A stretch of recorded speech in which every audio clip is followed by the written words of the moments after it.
Fox Business Alert: forget sucking the energy out of the room. The AI data center boom is sucking the energy out of the electrical grid. Alphabet, Amazon, Meta, Microsoft, they are planning to spend more than $660 billion this year alone to realize their data center ambitions. And those data centers are huge energy gulpers.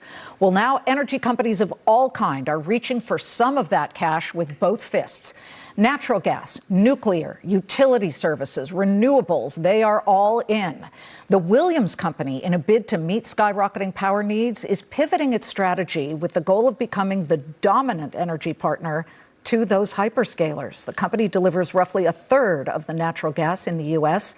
The stock has gained about 20% year to date and has recently been hitting records. Joining me now, first on Fox Business, is Williams Company CEO Chad Zamarin. Okay, the pivot, and this is a big one. I know you want that business, but you are spending a lot to get that business. What, $7 billion worth of deals? Yep, that's right, Liz. But, importantly, you say a pivot. I mean, we are one of the nation's most important energy infrastructure companies.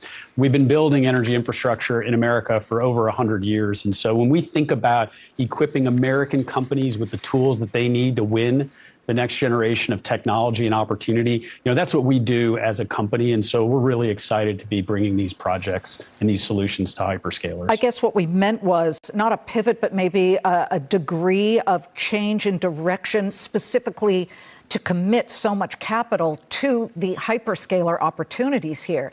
Tell us about the deals that you have more than $7 billion now working.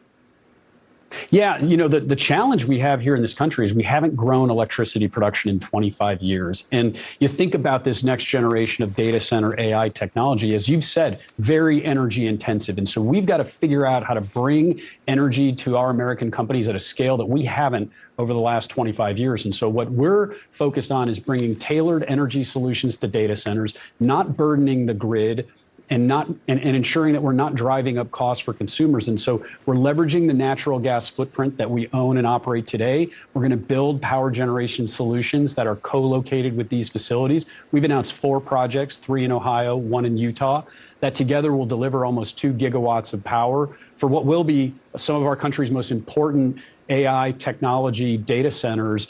And that's over, as you said, over $7 billion of investment just in those first 4 initial projects. We've had nuclear guys on. We've got solar people who have come on, and they say theirs is the best solution. Make your case for nat gas. Yeah, I mean, the first thing I'd say is over the last 10 years, natural gas has been the primary tool that we've used to both decarbonize in the U.S. It's driven down emissions in the power sector, been responsible for 60% of the emissions reductions here in the United States. The other thing that I always point out that's important to know is natural gas is our country's superpower. We have become the world's dominant producer of natural gas. We can produce natural gas in America economically for the energy cost equivalent of 25 cents per gallon gasoline. Like, you can build some amazing economies and some amazing opportunities with 25 cent per gallon gasoline. And so natural gas is by far our fastest, most dispatchable, but also our most affordable energy solution here in the United States. And so that's why we think it's a really important tool for us to be able to bring to American companies so we can build the industries and technologies of the future. The White House seems to think you are incredibly important, especially when it comes to that Constitution pipeline. You guys actually came up during the White House press briefing. Here's what Caroline Leavitt said. Called on blue state governors to participate in this energy dominance agenda, including governors in New England and the Northeast, by contacting Governor Hochul directly to get this Constitution pipeline underway. This is not only going to bring down the cost of energy in the Northeast, it's also going to support job growth and energy affordability and more opportunity for workers in the Northeast. Explain how, if the data centers are using so much, let's just say natural gas, to power their data centers, that prices would go down for the average consumer. Yeah, important to note, this is not a natural gas supply issue in our country. It is an infrastructure issue. And, what's important to understand is 20% of the population lives in New England and New York. And this year, they'll see about 2% of economic investment in our country. And that's in very large part because of an inability to access low-cost energy supplies. During the recent winter storm, we saw natural gas prices approach $200 per MMBTU in New England. Those prices were $5 in Northeast Pennsylvania, and we actually had 3 trillion cubic feet of natural gas stored and ready to be dispatched. That's weeks of energy supply. It was the world's largest battery charged up and ready to deliver energy, but because we don't have infrastructure like the Constitution pipeline, we couldn't deliver that energy to the New England markets, so they turned to burning trash, burning oil, importing LNG from Trinidad, instead of us piping very low-cost supplies that are available and ready to be delivered. That would significantly reduce consumer prices for natural gas and energy in New England and New York. Well, back to this hyperscaler opportunity for you guys. So you're spending $7+ billion. I would imagine you plan to spend more. We always encourage our viewers, look at the company balance sheet. And so when we do look at your company balance sheet, you have $63 million in total cash, and total debt is about $29.3 billion.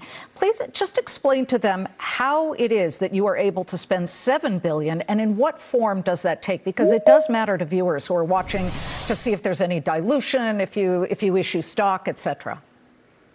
Yeah, no, this is, I think, really important to understand about our company. We've just capped an incredible 5-year growth period for the company. The balance sheet is as strong as it's ever been. We delivered $7.75 billion of adjusted EBITDA in 2025. We're guiding to $8.2 billion of adjusted EBITDA in 2026. We've actually announced that we posted a 9% adjusted EBITDA growth, compound annual growth rate over the last 5 years, 14% compound annual growth rate for earnings per share. We are not diluting shareholders. We are growing equity value for our shareholders. And we announced that we expect to do better than that over the next 5 years. So we are very focused on investing capital at attractive returns, generating shareholder value, and importantly, doing that without having to issue equity and importantly, increasing the equity value for our shareholders. Well, investors like it. The stock is very close to a high here, and we're continuing to follow this story. It is so huge and at the forefront of what many of our investors are looking at as far as the AI build-out is concerned. Chad, thank you so much.